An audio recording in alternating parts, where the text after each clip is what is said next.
Doctor Ramnarayan को nodal अधिकारी बनाया गया जो चेस्ट फिजिशियन है, और डॉक्टर सुनील कुमार फिजिशियन और doctor Brajesh Kumar child specialist. इन 3 लोगों को स्वाइन फ्लू के मरीजों को डील करने के लिए वो नॉमिनेट किया गया है। इसके अलावा स्वाइन फ्लू के लिए एक अलग से वार्ड बना दिया गया है।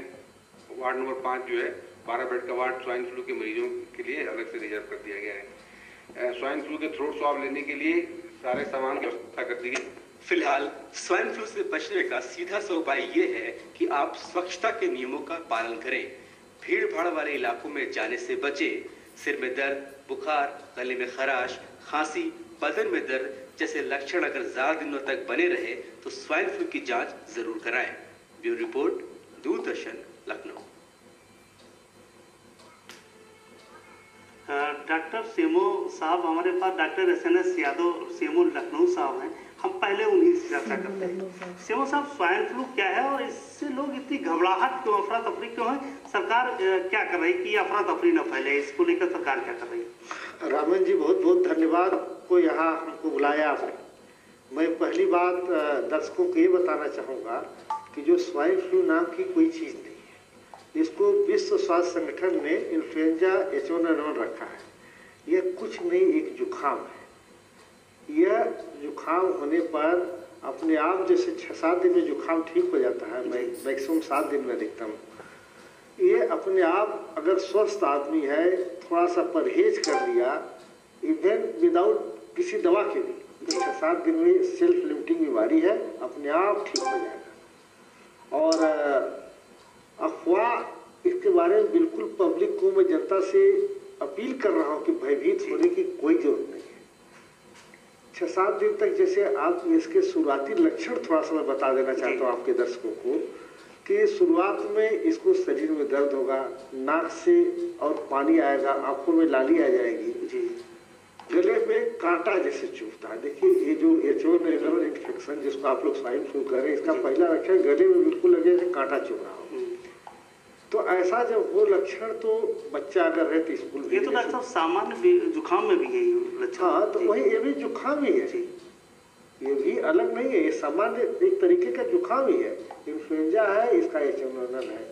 ये पहले इसका पैंडेमिक मतलब ज्यादा एरिया में फैल गया था। इस समय आप जो देख रहे हैं इसको कहते हैं स्पोरेडिक, मतलब छिटपुट एरिया में फैला हुआ है।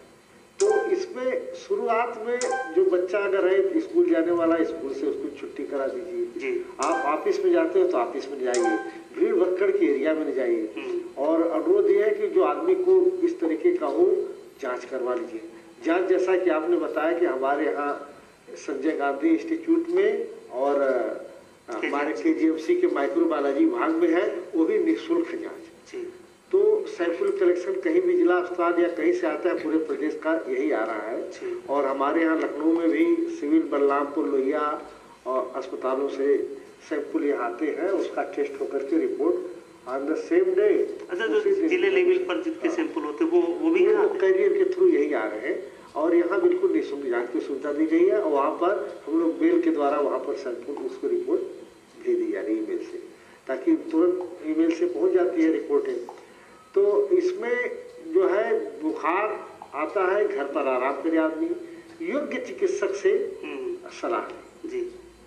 झोला छाप डॉक्टरों से मैं कहता हूँ कि न जाइए। डॉक्टर, दूसरा भी सवाल हमारा आपसे ये ना फैले, लोगों को रुका रहे, इसके लिए क्या करना चाहिए लोगों को कि लोगों के फैलने से बचे? देखिए, हम लोगों का पहला उद्देश्य है कि इसके लिए जागरूकता पैदा करें। जागरूकता अभियान हम लोगों ने बना दिया है। हमारी विभिन्न टीमें लगी हुई, 5 टीम हम लखनऊ में बनाए हैं, जो कि कम से कम 7-8 स्कूलों को रोज कवर कर रही है। वहाँ हमको बच्चे ज्यादा मिल जाते हैं, बड़े स्कूलों में 3-3 हजार तक बच्चे मिल जा रहे हैं एक साथ में। तो जो असेंबली सवेरे प्रार्थना होती है, वहाँ पर जाके 5-10 मिनट हमारे चिकित्सक, एपिडेमियोलॉजिस्ट जा करके उन बच्चों को स्वाइन फ्लू सिंह के पास चलते हैं। होम्योपैथी से हैं डॉक्टर राजीव सिंह जी। होम्योपैथी में स्वाइन फ्लू को किस नाम से जाना जाता है और इससे होम्योपैथी कितना कारगर साबित हो रही है? सर्वप्रथम धन्यवाद। मैं सबसे पहले तो ये बताना चाहता हूँ कि होम्योपैथिक, एलोपैथिक और आयुर्वेदिक, जहाँ तक मेरे वरिष्ठ चिकित्सक साथ में हैं, तीनों में बीमारी का नाम वही है, H1N1 स्वाइन फ्लू। और जैसा कि सर ने कहा है कि ये इसकी जो भयावहता है, फैलने की भयावहता ज़्यादा है और लक्षण सारे के सारे पूरे जुकाम की तरह ही होते हैं।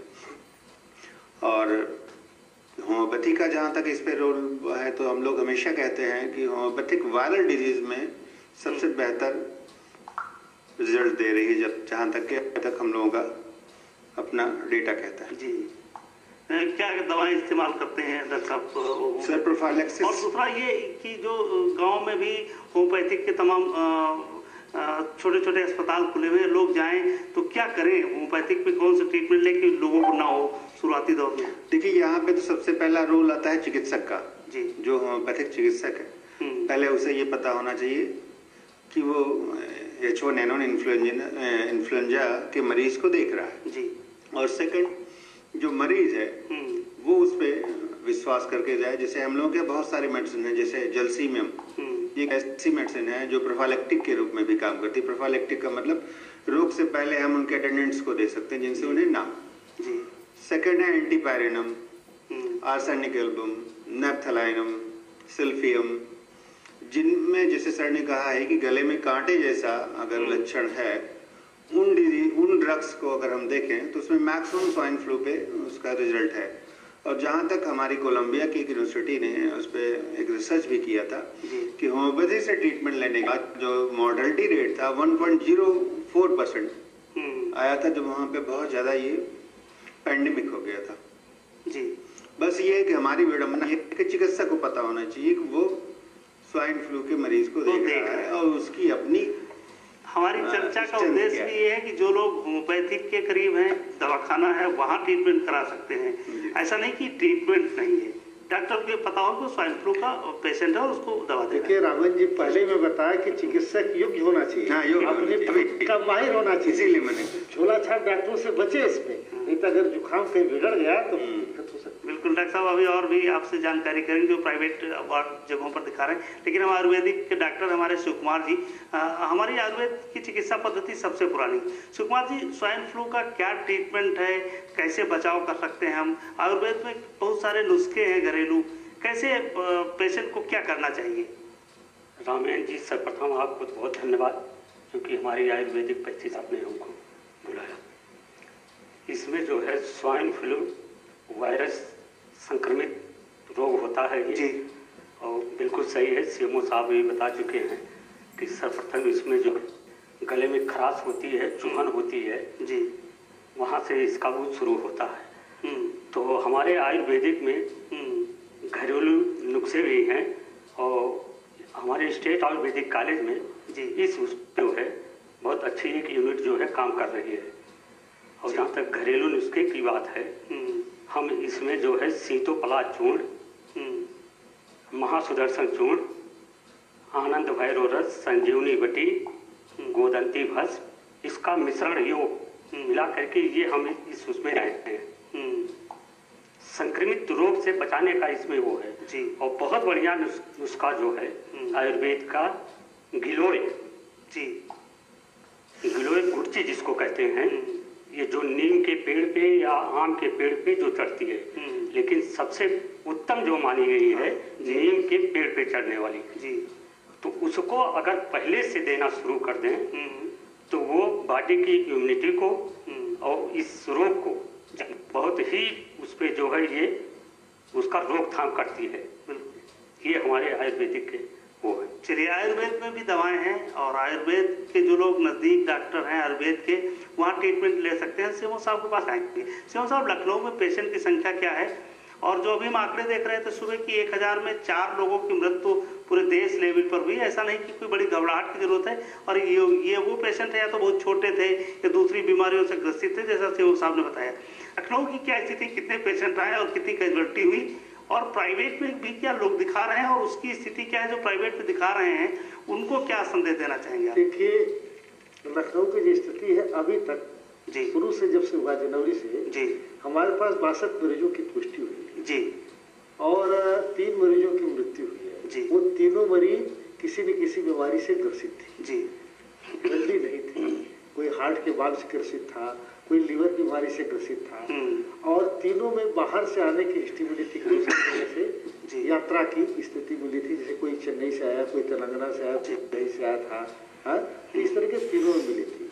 और उसमें जो 62 मरीज हमारे अभी तक आए हैं, 3 मृत्यु है, और करीब 62 में से 40-45 मरीज हमारे बिल्कुल ठीक होकर के काम कर रहे हैं जी। 4 या 5 मरीज आज की तिथि में भर्ती है, उनमें भी अच्छी रिकवरी चल रही है। तो मैं ये बताना चाहूँगा, इसमें घबराने की कोई जांच नहीं है। हमारे जो सरकारी अस्पतालों में जो जांच हो रही है बिल्कुल मुफ्त हो रही है, इलाज जो हो रहा है बिल्कुल हम लोग क्या मुफ्त हो रहा है। वही प्राइवेट में केवल जांच का 5,000-6,000 रुपया ले रहे हैं। तो हम तो जनता से भी अपील करूंगा कि आप क्यों लुट रहे हो जा करके, आप हमारे जहाँ फ्री में सुविधा हम दे रहे हैं, आइए। जो हम अच्छी से अच्छी दवाइयाँ दिया जा रहा है, हर अस्पताल में हमने बेड रिजर्व करा दिया है जी। 5 से लेकर के 12 बेड तक हमारे जितने शहर के अस्पताल हैं, व जिला अस्पतालों में भी, अन्य जिलों में भी सब जगह बेड रिजर्व कर दिए गए उनके अलग से, ताकि दूसरे मरीजों को ये न फैल सके जी। साथ साथ हमने जो बहुत गंभीर हो जा रहे हैं, संजय गांधी इंस्टीट्यूट, RML और किंग जॉर्ज मेडिकल यूनिवर्सिटी में जहाँ वेंटिलेटर की जरूरत पड़ती है बिल्कुल लास्ट स्टेज में, वो भी हम लोगों ने रिजर्व करा रखा है। सब सुविधाएं, चिकित्सा सुविधाएं हर जगह मुफ्त दी जा रही है। ये उत्तर प्रदेश सरकार का सख्त आदेश है कि हम लोग किसी भी इस तरीके का जो महामारी होती है या स्वाइन फ्लू जैसे होते हैं, उस मरीज को नेग्लेक्ट नहीं किया जा रहा है जी। और उनको बड़े उससे सम्मान के साथ इलाज दिया। डॉक्टर साहब, अभी जो चर्चा हो रही थी कि जैसे सर्दी का असर कम होगा, स्वाइन फ्लू का असर अपने आप कम हो जाएगा। ये सही बात है कि देखिए, सर्दी एक तो इस साल जाड़ा ज्यादा हो गई जी। जाड़े में 5-6 बरसातें हो गई। आप देखते हो बरसात में ह्यूमिडिटी जो नम्रता कहते ह्यूमिडिटी 80 से 90% हो गई। तो जब ह्यूमिडिटी बढ़ती है, ठंडक बढ़ती है, तो जो H1N1 जो वायरस है ये ज्यादा तेजी में रिप्लिकेट करता बढ़ता है। इसलिए ये खतरा भी हमें लग रहा है कि जैसे मौसम चेंज होगा कम हो जाएगा। हम डॉक्टर राजेश सिंह जी के पास पूछते हैं कि होम्योपैथिक में इसे गंभीर रोग माना जाता है या ये सामान्य रोगों की तरह ट्रीट किया जाता है, जुकाम बुखार है सामान्य? अच्छा, क्या कहेंगे सर? होम्योपैथी के साथ साथ साइंटिफिक या तो मॉडर्न मेडिसिन भी इसे बहुत भयानक रोग नहीं मानती जी, जितना कि लोगों के जहन में बैठा हुआ है। बिल्कुल। और लिटरेचर भी कहता है, जो हमारे डेटा है पूरा, अगर हम उस पर नजर डालें तो उसकी मॉर्बिडिटी मतलब कि फैलने की तीव्रता ज्यादा है, मॉर्टेलिटी बहुत कम है, बनस्पत की उससे कोई और एसोसिएटेड डिजीज ना हो जी। अब जैसे हम लोग देखते हैं कि 5 साल से कम के बच्चे और 65 साल के ऊपर का जो पेशेंट है, जो मरीज है, उस पर थोड़ा सा हमें अवेयर रहने की जरूरत है। उसको प्रॉपरली अपने से आइसोलेट रखें, हाइजीन का ध्यान रखें, जब उसके पास जाएं तो फिल्टर का इस्तेमाल करें, इन चीज़ों का ध्यान रखें जिससे वो एक से दूसरे को न फैले। और सर ने जैसा कहा कि स्कूल अगर जा रहा है तो स्कूल बंद करा दीजिए, ऑफिस जा रहा है तो ऑफिस जाना बंद करा दीजिए, जिससे कि वो आइसोलेट रहे और एक तरह से वो एक वायरस जनित आइटम ना बन जाए सोसाइटी में। बिल्कुल। तो सबसे ज़्यादा जरूरी ये है, उसमें ना तो भयावता कि कोई है और ना ही इसको लेकर कोई डर की जरूरत है। चलिए शिव कुमार जी, आयुर्वेद क्या कहता है? आयुर्वेद में कैसे माना जाता है कि स्वाइन फ्लू कितना खतरनाक है, सामान्य है, ट्रीटमेंट के बाद ठीक हो जाएगा? ठीक है रामेन जी, आयुर्वेद में इसको वात जोर कहा जाता है जी। इसको मेन उसमें हम लोग जोर से लेते हैं, जिसमें ये जुखाम बुखार खांसी ये इसमें शुरुआत उस पर होता है और ये बिगड़ने न पावे इसका ट्रीटमेंट देते हैं जी। घरेलू नुस्खा भी बताते हैं और नुस्खे जो आयुर्वेद में है वो बताते हैं। और खास करिए जैसे टीबी के मरीज हुए, अगर कुछ नोटिंग लाइन आप बता सकते हो हमारे दर्शकों को, क्योंकि आपसे जुड़े हुए दर्शक गांव में तमाम ऐसी दवाइयां हैं जो सीधे जानते हैं जी। नहीं, हाँ, बिना नोटिंग के भी बता सकता हूँ, बता रहा हूँ मैं। उसमें मेन जो है गिलोय जी, गुड़ची जी, ये जो है अगर शुरू में लेना शुरू कर दिया जाए तो इससे बिल्कुल बचा सकता है, क्योंकि ये इम्यूनिटी पावर को भी बढ़ाता है, रोग से लड़ने की क्षमता को बढ़ाता है ये। तो ये घरेलू और मुलेठी और शहद इसको भी दिया जा सकता है, इससे भी इस बीमारी से बचा जा सकता है। बिल्कुल। देखिए, आयुर्वेद में तमाम ऐसी चीजें हैं जो आपके गांव गली आसपास मिल सकती हैं, जिनका उपयोग आप कर सकते हो सकता है कि डॉक्टर के पास ना जाना पड़े। आयुर्वेद में आपको नुकसान शायद कुछ नहीं होगा, डॉक्टर साहब जो बता रहे थे अभी। सीएमओ साहब, हम आपसे जानना चाहेंगे इस वायरस के टाइम क्या होता है, कितने दिन में ठीक हो जाना चाहिए एक वायरस का संक्रमण जो है? देखिए, पहले ही मैं बताया था कि ये जो 700 वायरस है, ये सेल्फ